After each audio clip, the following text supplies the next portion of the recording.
Air Force is a very, very unique force today. If you look at it, the capability to deliver, and the most recent example was the surgical strikes that were done. Not a single soldier had to cross the border. The Air Force took its assets, that is the aircraft, straight into the enemy territory, did whatever damage it had to do and come back, and all of this at the speed of light, literally. So unique, very, very unique force, and if you want to be a part of this, you have to think different. Now, what is the Indian Air Force? If you see, the motto of the Indian Air Force is Nabha Sprushah Deeptam. It's a very beautiful motto, very loosely translated as touching the sky with glory or effulgence. But it's a beautiful shloka that, comes in the Bhagavad Gita, and it has been taken from there, where it is talking about the glory of how glorious that entire vision was. Okay, so the Indian Air Force aims at touching the skies with glory, with similar amount of glory, and that is what Indian Air Force stands for. And if you look at the large bird which is there, that is the Himalayan condor, it is called. It is the largest avian that was available in the Indian territory, and that's why that bird was chosen. Very beautiful, very powerful bird.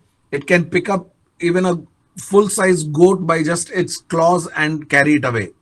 So, very powerful bird. And that's why touching the sky with power is what the logo shows you. And just to go into a little bit of history, it started on the 8th of October, 1932. And, on the 1st of April, 1954, it actually started living its own life when Air Marshal Subrata Mukherjee, the first Indian, took over as the Chief of Air Staff. So a beautiful, place. It had participated in the Second World War. A lot of people from the Indian Air Force had gone there, and it all started with, small little aircraft called Vapiti. Just go into Google and look at that. You will be surprised. And we had 19 Hawaii Sepoys, they used to be called, who are now called airmen. Okay. But today, if you look at it, what do we have? I mean, unbelievable machines.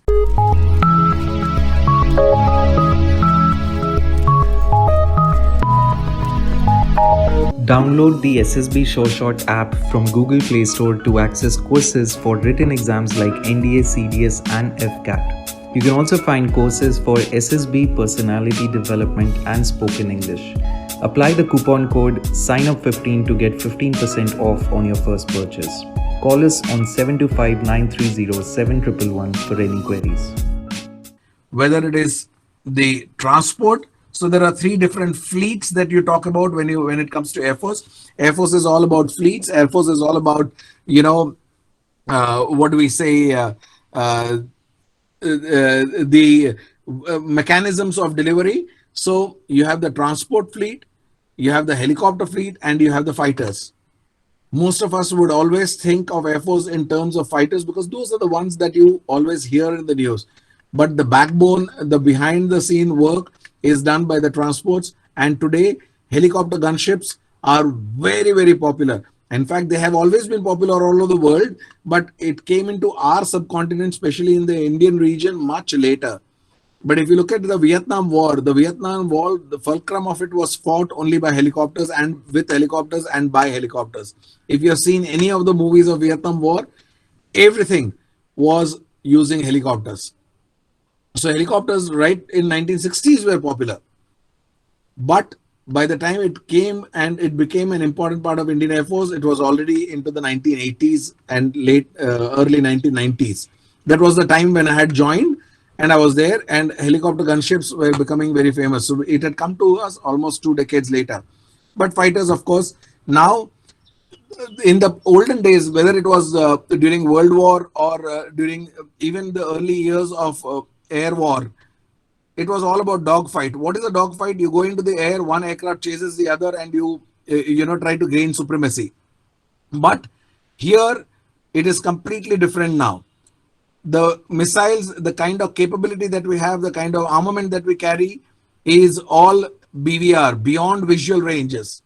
You don't even have to see the enemy. You track him through something called an AVAC, airborne early warning systems, which are mounted on top of transport aircraft, which are flying very high and way away.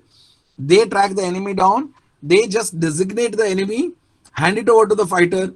The fighter, with those coordinates designated, just fires a missile, staying way in the Indian territory, and the assets in other places are destroyed. So it's a very, very unique force. And but a unique force cannot be supported just by flying. There is a whole lot of stuff that has to go behind. So there is a flying branch, there is an administrative branch, there is a technical branch, there is logistics. There are so many other branches. There is education branch. So all these branches are very, very important. But while covering the Air Force, it will not be right on my part if I talk only about the flying branch, and hence I'll cover a few others. But remember, there are many other possibilities. Not necessary that everyone who wants to go into the Air Force has to go into the flying branch only, because the last almost 10-15 minutes that I spend will be about the pilots. But don't think that if you don't clear those examinations, you will not be able to join the Air Force at all. No, you can still join the Air Force for the technical branch. There are certain exams that I will talk about. You can still go into the other branches. There is no problem. And they are interesting. It's not that they are, not interesting. Some of you, if you are engineers, going into the technical branch is a very logical thing to do. There's nothing wrong. And the beauty is that the Air Force will train you by itself to become aeronautical engineers. You might be just a mechanical engineer or any other form of engineering that you might have done. But when you go to the Air Force Technical Training Center, there you will be converted into aeronautical engineer mechanical, aeronautical engineer electrical, or so on and so forth. So there are other branches. And machines are very complex, very interesting. You don't have just the flying machines. You have the radars there. You have so many other assets. There are the missile squadrons. All of them are important. No asset that is possessed by the Air Force is unimportant. Everyone comes in together to perform a particular task. For example, the air traffic controllers. Without the controls, there is no life at all. You cannot just keep flying in an uncontrolled territory. Okay, so these are all very important branches. But today we will focus mainly on the flying branch, because that is the glamorous branch, and that is what I have been asked to talk about, and that is where I come from. So my tenure with the Indian Air Force was for about 15 years. And before that, about a year and a half, I had spent with the Indian Coast Guard. I come from the flying branch where I had flown for the Indian Coast Guard, then went to the Indian Air Force. So I had 2 commissionings. I had gone to 2 academies. I was there in the Naval Academy for a reasonable time. Then I was sailing with ships. When the Air Force gave me an opportunity, I switched over from there to the Indian Air Force and started flying for the Indian Air Force. That does not happen any longer. It will not be possible for any of you. But in those days, in the 1980s, it was possible. Okay, so that's how I switched over to the Indian Air Force and went into the Air Force. And now, how does one get into the Air Force? Okay, some of you must have just finished 12th, so you can still go ahead and join with the National Defense Academy, give that, and that can be one entry. Then the second entry is the Combined Defense Services. If you have already finished your graduation and you still want to get into the Air Force, you have to go and appear for the CDSC written exam, clear that, and then go for the Service Selection Board, for which you are being trained at Sure Shot Academy right now. The other way to do it is, if you have just finished 12th and have decided to go into graduation, or if there are others whom you know who are interested in going in and you have to put them into a graduate course, then they can do NCC. So when you do 3 years of NCC during your graduation, in the second year you get a B certificate, in the third year you get a C certificate. Taking that certificate, you need not appear for the CPSS exam, and you can go directly into the SSB for Air Force. Okay, but the NCC that you take has to be Air Wing NCC. You cannot take Army Wing NCC or Naval Wing NCC and go for Air Force SSB. You have to take Air Wing NCC and go into Air Force SSB. And the last is the Air Force Common Admission Test. Okay, there is something called an AFCAT.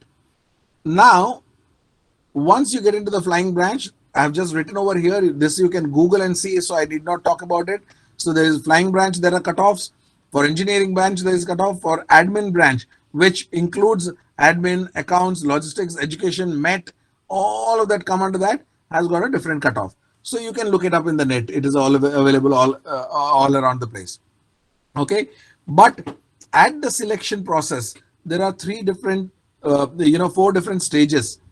First is the testing. Then in the first stage of testing, you will be screened and you'll be undergoing all the written and the other examinations. For the flying branch, the second stage of testing becomes very important for two reasons. One, because the first time you go to SSB, you will have to appear for something called the computerized pilot selection system, that is the CPSS, which previously was called the PABT, pilot aptitude battery test. Because in the days that I was selected, there were no computers and the kind of systems that we have today, and hence we were tested on very rudimentary mechanical items which are called the batteries. Okay, so that was there was a battery of tests, not battery as in a cell, but battery of tests, and that's why it was called the pilot aptitude battery test. But today it's all computerized. I'll show you the screenshots how it works and how the selection process. But why is this test so important for a pilot, for becoming a pilot? If you have qualified and if you fit the eligibility criteria, then when you go for flying, remember that whether it is the Army, the Navy, or the Air Force, you get only one chance to clear this test. Because today, Army has equally big air arm. They have their own flying assets. Navy has got their own flying assets because each one's flying requirements are very unique.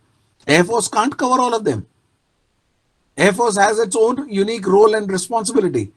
So while Air Force is playing its role and responsibility, you have to remember that the other roles and responsibilities which are there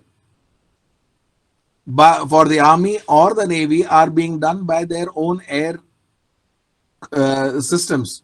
That means the flying assets of those two wings, that is the Army and the Navy. But the pilot aptitude battery test, or which now is called the computerized pilot selection system, is you are allowed to appear only once, just once. If you don't clear it, for the armed forces, you can never fly. You can come out and fly in the civil. That's a different issue. But for the armed forces, you can never fly. Then, of course, there is a psychometric test. There are group indoor and outdoor activities, physical activities. That is, majority of it is same as the Army or the Naval Selection Board. Very few, the psychology tests, there are a few different questions, slight variations. But the most important thing is what we talk about, the computerized pilot selection system. Then after the CPSS, the next stage where you can get caught for the Air Force is the medicals. The medicals are much more stringent if you want to go into the flying branch. If you're going into the technical or the admin branch, there is no problem. If you're going to the Army, Navy, just regular roles, no problem. But whenever you want to touch flying, your medicals become very, very stringent. And there are a fair number of rejections at the medical stage. Okay, there are two kinds of medicals that are there for the civilian pilot, which is called the class 2 and the class 1 medical. So if any of you are very sure you want to be an Air Force pilot or a Navy or Army pilot, and you want to know whether you are medically fit or not, go and look for class 1 medical criteria. Okay, and then on top of it, Air Force medical criteria. So class 1 gives you almost 80% of the coverage that is required, and there is 20% extra for the Air Force specifically. Why is it different? Because Army does not have, but Air Force and Navy have got ejection seat aircraft. That means these fighter machines, if there is a trouble in the machine, all you have to do is punch a button, as we call it, but actually you pull it down, you pull a handle, and you can get out of the aircraft, flying aircraft. It just blasts you. And that is the reason why the requirements for an Air Force pilot or a naval pilot are different. So that is why the medical becomes very, very important. And then the All India Medical, merit list is prepared, and every course they select. Generally, a course selection is about 40 to 50 students from all over India for the Air Force. these days they have started taking differently for both all three, that is the transport, helicopter and fighters. Okay, now let us look at this test, because with this, and on 10 minutes or so I will complete, and then I will open up for question and answer for another 10 to 15 minutes, because I'm sure there will be some questions. Now look at this. Okay, it is what I was telling you, the CPSS. It's like I told you, it's once in a lifetime.